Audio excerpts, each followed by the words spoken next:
Hi guys, you're welcome.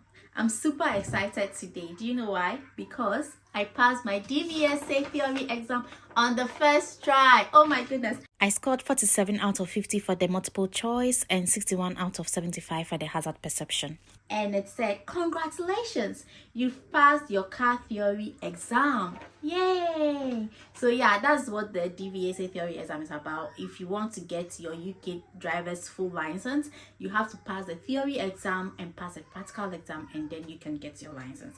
And so the first step, that is passing my theory exam. I went for the first try and I passed. I'm really happy I passed because when I registered to write this exam, dvsa keeps sending me reminders to study because the fail rate for this particular theory exams is usually very high. About 50 or more percent fail this test every time, and so I needed to study, and they kept sending me the reminders. I know somehow they feel it's a good thing to send the reminders so people can study, but sometimes it feels very intimidating. That's how I felt, and it made me feel like, am I going to pass this exam at all? Will I be ready? Is this so difficult? But then I just had to push the fear aside because I have to do it. I have to pass this exam. I have to practical, and I have to get my driver's license, right? So I just went ahead to book my theory test before I started really learning towards it. Sometimes you might feel, okay, let me get all the materials, let me finish learning, and then I can book a test. But it doesn't really work that way. Nothing will push you to learn if you do not have a date set to write your exam. And so I went ahead to book my exam, and then I learned towards it. And look at me, I'm here celebrating my pass. And look at what happy got me because I passed. I'm so proud. Yeah, I'm so happy.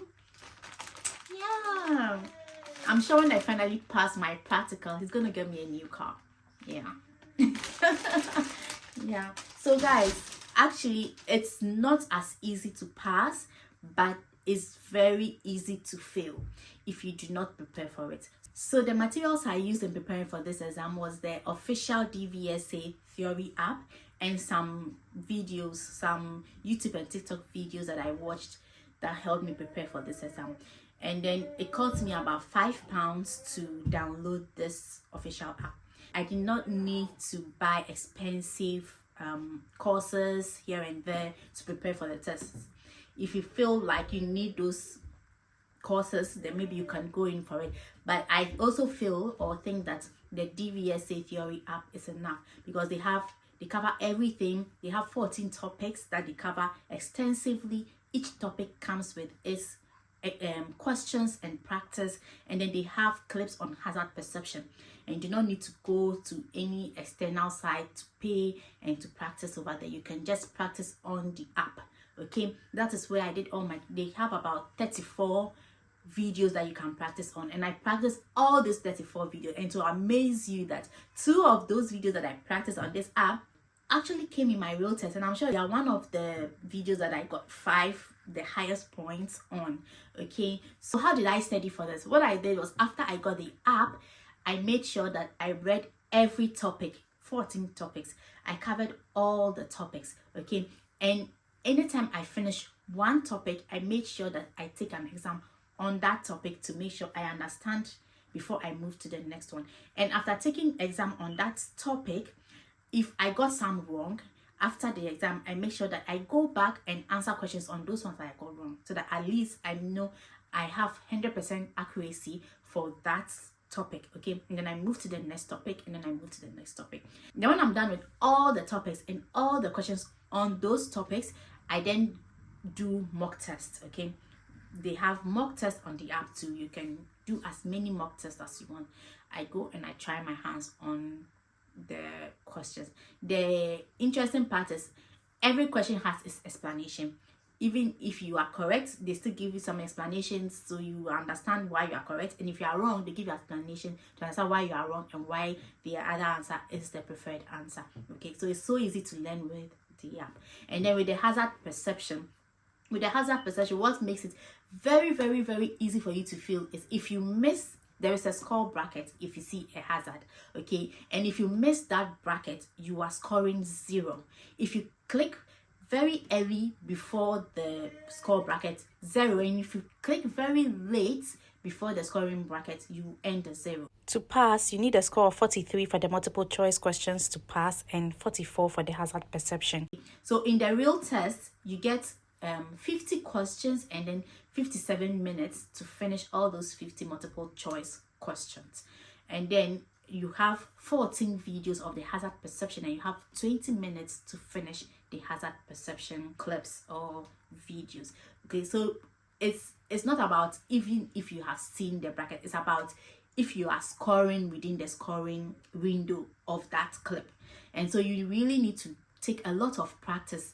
That is, make sure you have practiced all the 34 videos on this app. Okay, they really help, and they really help you to understand. Some also have the click methods that they show you. Some have 3 click methods, some have 2 click methods. I do not even know the method I use, because in some videos I use the 3 click method, and in other videos I use the 2 click method. The most important thing is if I have spotted the hazard and I know exactly when to click to fall within the scoring bracket. Okay, it's not as complicated. Just know that this is a hazard, and usually you do not, hazards could be anything, bends, but in the theory test, when the clips are shown, you do not click on those stationary hazards. If the hazard is not progressing, if it's not moving, you do not click on it. Okay, so you just have to study, you have to learn, and you have to follow the videos that give you more insights and explanations. So I'll link all the videos that I use, all the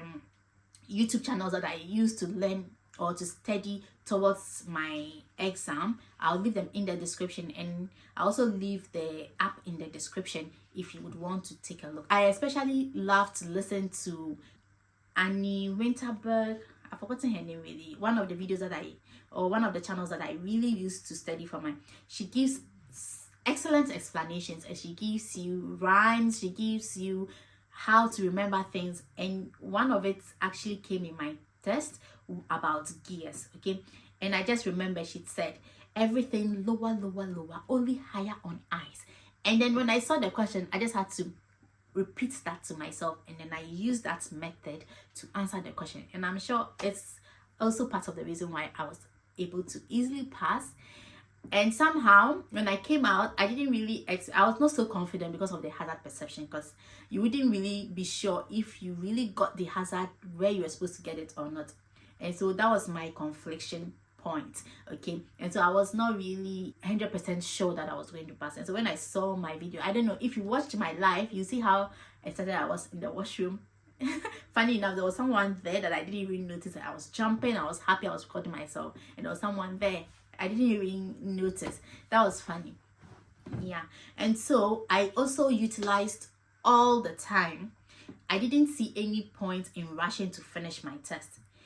And in the multiple choice questions, where I had 57 minutes to finish 50 questions, I could have finished in 20 minutes and 30 minutes, but there was no point in rushing out after 20 or 30 minutes, because I think I should go on to the hazard perception, finish and leave. There was no point. I just needed to utilize all the time to make sure that I have chosen the right answers for the questions.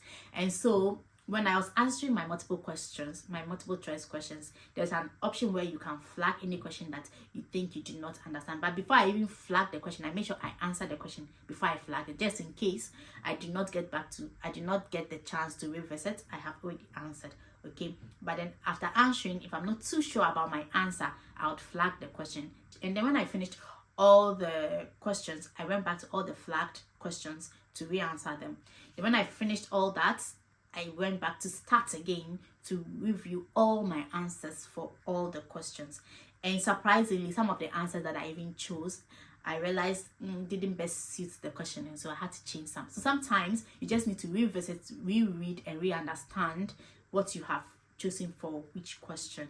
Okay, and make sure that after you have read the question, read all the 4 possible answers that they give you. Sometimes you might think you just see one answer, you think, yeah, this is the answer, you just click on it without reading the remaining options. Read every option and then choose the suitable answer for that question. Okay, So basically, this is how I prepared for my exam, and this is how the exam went. I'm really glad with the outcome. So if you are there and you really need to take this test and you have been postponing because you do not feel ready, I would advise you, because I was in that position, I'd advise you to go ahead and book a date, then study towards it, prepare towards it. Okay, the number of hours or the number of days you think you need to prepare towards it, use those times to prepare towards it, and you would shock yourself and you would surprise yourself how easily you could pass. Okay, I wish you all the best if you have a test coming up, and I wish you all the best if you are yet to book your test. May you pass your exam with flying colors. Okay, all right, if you had value from this video, then kindly give me a thumbs up. Kindly share the video to reach as many people as would want to watch, and I'll catch you in the next video. Bye for now.